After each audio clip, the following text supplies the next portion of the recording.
To my educational channel విద్యా ఉద్యోగ సమాచారానికి స్వాగతం.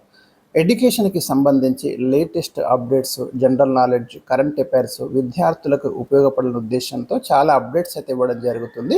లేటెస్ట్ ఇన్ఫర్మేషన్ కోసం మీరైతే ఛానల్ని సబ్స్క్రైబ్ చేసుకోండి, తప్పకుండా వీడియోని లైక్ చేయండి. ఈరోజు మనం ఒక ముఖ్యమైన అంశం గురించి ఈ వీడియోలో డిస్కస్ చేయబోతున్నాం.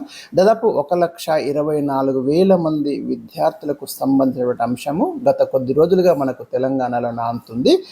ముఖ్యంగా డిస్టెన్స్ ఎడ్యుకేషన్కి సంబంధించి ఉన్నటువంటి ఇష్యూస్ ఏమున్నాయి, లేటెస్ట్ అప్డేట్ ఏముంది, దాని గురించి ఈరోజు వెలుగు దినపత్రికలో ప్రధానంగా వచ్చినటువంటి ఒక ఆర్టికల్ని మనం ఇక్కడ డిస్కస్ చేయబోతున్నాం. ఒకసారి మనం చూద్దాము. మీకు అందరికీ తెలుసు, ఆచార్య నాగార్జున యూనివర్సిటీ ఆంధ్రప్రదేశ్లో ఏర్పడినటువంటి యూనివర్సిటీ తెలంగాణలో స్టడీ సెంటర్ల ద్వారా పట్టాలు ఇవ్వడం, డిగ్రీలు పీజీలకి పట్టాలు ఇవ్వడం జరిగింది. అంటే ఎడ్యుకేషన్ ఇచ్చి వాళ్ళకి డిగ్రీ పట్టాలు, పీజీ పట్టాలు ప్రదానం చేశారు. ఇది 2014 వరకు నో ఇష్యూ, ఎందుకంటే ఉమ్మడి ఏపీగా ఉంది కాబట్టి ప్రాబ్లం ఏం లేదు. కానీ 2014లో రాష్ట్ర విభజన జరిగిన తర్వాత ఏదైతే ఈ డిగ్రీ పీజీ పట్టాలు ఇవ్వడం జరిగిందో ఆ స్టడీ సెంటర్ల ద్వారా వాటిని అనుమతించేది లేదు అని రీసెంట్గా తెలంగాణ పబ్లిక్ సర్వీస్ కమిషన్ ఇతరత్ర కొన్ని చోట్ల వాటిని అమలు చేయడం లేదు. దీని ద్వారా ఎందుకంటే యూజీసీ మనకు ఒక రూలింగ్ ఇచ్చింది 2013లోనే. ఒక రాష్ట్ర చట్టం ప్రకారం ఏర్పడ్డటువంటి యూనివర్సిటీ ఆ రాష్ట్ర పరిధిలోనే స్టడీ సెంటర్లు, ఆ జ్యూరిస్డిక్షన్ పరిధిలోనే స్టడీ సెంటర్లు నిర్వహించి డిగ్రీలైనా పీజీలైనా ఇవ్వచ్చు, కానీ దాని పరిధి దాటి ఇతర రాష్ట్రాల్లో పెట్టకూడదు అనేది మనకి యూజీసీ ఇచ్చినటువంటి రూలింగ్.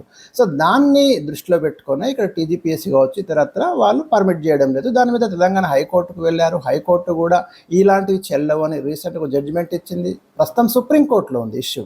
అక్కడ ఫైనల్ జడ్జిమెంట్ ఏమొస్తుంది అనేది మనం వెయిట్ చేయాలి. సో ఈలోపు మనకు ఇంకొక అప్డేట్ ఏమొచ్చింది అంటే, ఈ 1.24 లక్షల మంది, దాదాపు 1,24,000 మంది ఎవరైతే ఉన్నారో వీళ్ళందరూ కూడా కంప్లీట్ చేసిండ్రు వాళ్ళ ఎడ్యుకేషన్ని. వాళ్ళని పర్మిట్ చేయకపోతే వాళ్ళు చాలా నష్టపోతారు. మానవీయ కోణంలో వీళ్ళని పర్మిట్ చేయండి అని రీసెంట్గా మనకు నాగార్జున యూనివర్సిటీ రిజిస్ట్రారు తెలంగాణ ప్రభుత్వానికి ఒక లెటర్ రాసినట్టు మనకి ఇక్కడ ఆర్టికల్లో ఉంది.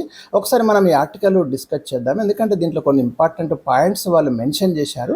అవి లీగల్గా ఎంతవరకు నిలుస్తాయి అనేది కూడా తర్వాత మనకు క్లారిటీ వస్తుంది.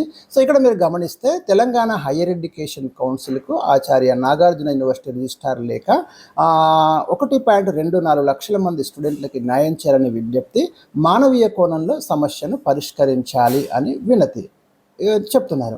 ఇక్కడ ఏమంటున్నారంటే, ఆచార్య నాగార్జున యూనివర్సిటీ ద్వారా తెలంగాణ రాష్ట్రంలో చదువుకున్నటువంటి దాదాపు 1,24,000 మంది విద్యార్థుల యొక్క క్వాలిఫికేషన్స్ ఏవైతే ఉన్నాయో వాటిని పై చదువుల నిమిత్తం మీరు గుర్తించండి అని ఆ వర్సిటీ రిజిస్ట్రారు తెలంగాణ ప్రభుత్వానికి కోరారు.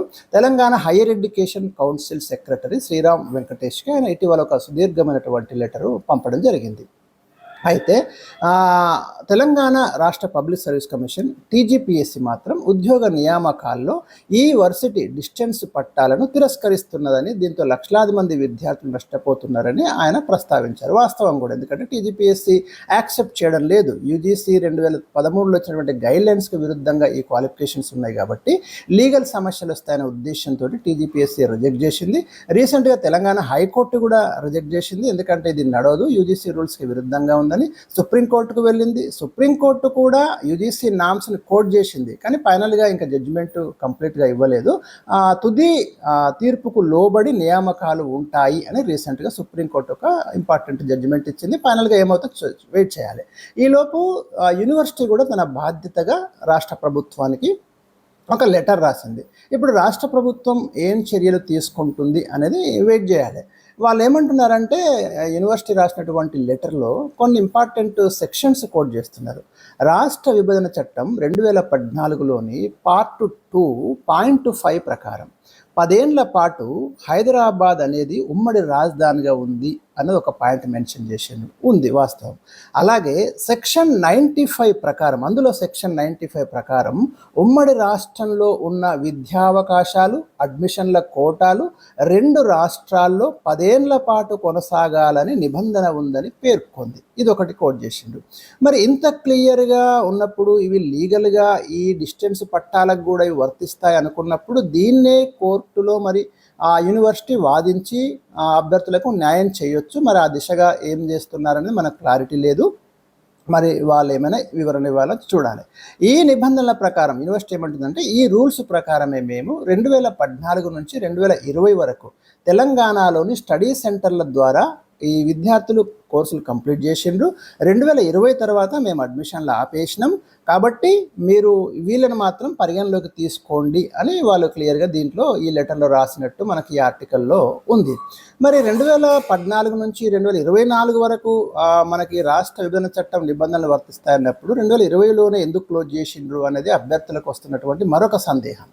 24 వరకు నడపచ్చు కదా లీగల్గా రైట్ అయినప్పుడు, లీగల్గా యూజీసీ నామ్స్కి విరుద్ధంగా లేదు అని మీకు అనిపించినప్పుడు 24 వరకు ఎందుకు నడపలేదు అని ఒక సగటు విద్యార్థి క్వశ్చన్ చేస్తాడు.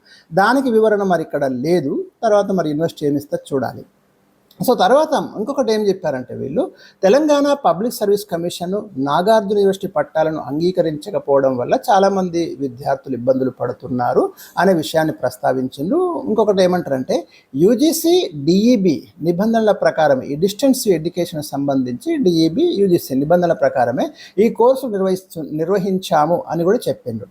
మరి నిబంధనల ప్రకారం నిర్వహించామన్నప్పుడు దీన్నే వాళ్ళు ఫైట్ చేయొచ్చు గట్టిగా, మరి చేయాల్సి కూడా ఉంటుంది.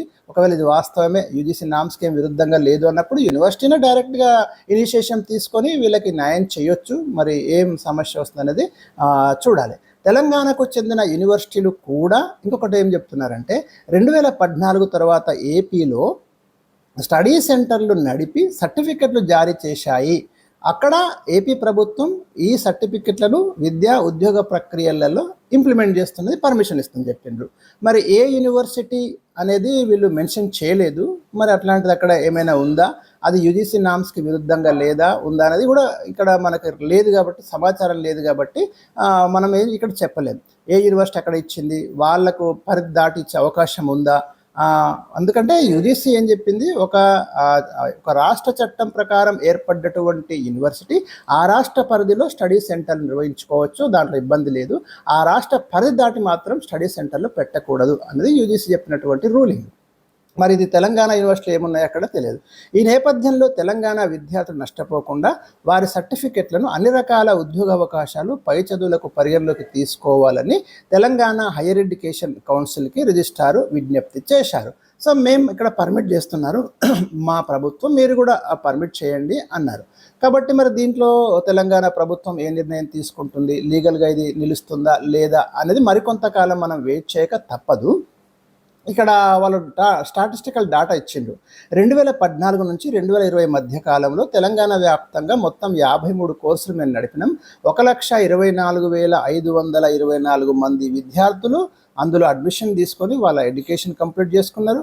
అందులో అత్యధికంగా బీఏలో 17,666, బిఎల్ఐసిలో 17,294, బీకామ్లో 14,299, బీఎస్సీలో 12,042, ఎంఎస్సీ మ్యాథ్స్ 10,235, ఎంఏ తెలుగులో 9,780, ఎంఏ ఇంగ్లీష్లో 6,577 మంది విద్యార్థులు ఉన్నారు. ఆ వివరాలన్నీ కూడా ఈ లేఖతోటి పంపిండ్రు. ఈ డిగ్రీలను తెలంగాణ ప్రభుత్వం గుర్తించకపోతే లక్షలాది కుటుంబాలు రోడ్డున పడే ప్రమాదం ఉందని మానవీయ కోణంలో ఈ సమస్యను పరిష్కరించాలని కోరారు. అయితే హ్యుమానిటీ బ్యాక్గ్రౌండ్లో దీన్ని పరిగణలోకి తీసుకోండి, ఈ 1,00,000 మందికి న్యాయం చేయండి అని వాళ్ళ లెటర్లో విజ్ఞప్తి చేసిండ్రు. తెలంగాణ ప్రభుత్వం కూడా లీగల్గా ఏ ఇబ్బందులు రావు అనుకుంటే ఏ ప్రభుత్వమైనా డెఫినెట్గా ఫేవర్ చేస్తుంది. కానీ లీగల్గా ఇష్యూస్ వచ్చినప్పుడు మళ్ళీ గవర్నమెంట్లు కూడా ఏం చేయలేదు, ఎందుకంటే న్యాయ వ్యవస్థ ఏది క్లియర్గా ఉంటే అది జడ్జిమెంట్ వస్తుంది. కాబట్టి ప్రభుత్వాలు కూడా ఏం చేయని పరిస్థితి ఏర్పడవచ్చు. కాబట్టి తెలంగాణ గవర్నమెంట్ ఈ విషయంలో ఏ నిర్ణయం తీసుకుంటుంది ఒక బర్నింగ్ ఇష్యూగా ఉంది. మరి ఈ లెటర్ ద్వారా వీళ్ళు స్పందించి ఆ రాష్ట్ర విభజన చట్టంలో ఉన్నటువంటి క్లాజెస్ ఏమైనా ఫేవర్గా ఉన్నాయా, యూజీసీ నామ్స్కి వైలేట్ లేని రీతిలో అవి ఏమైనా ఉన్నాయా అనుకుంటే డెఫినెట్గా ఫేవర్ చేయొచ్చు. మొత్తం మీద ఇష్యూ అయితే నడుస్తుంది. ప్రజెంట్ సుప్రీంకోర్టులో ఇష్యూ అయితే ఉంది.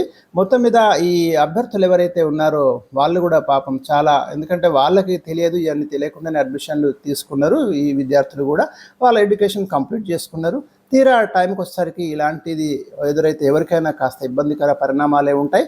కాబట్టి ఈ సమస్యను మరి ఏ విధంగా పరిష్కరిస్తారో వెయిట్ చేద్దాం. లేటెస్ట్ అప్డేట్స్ ఏమైనా ఉంటాయి తప్పకుండా మీకు అందిస్తాను. Thank you for watching.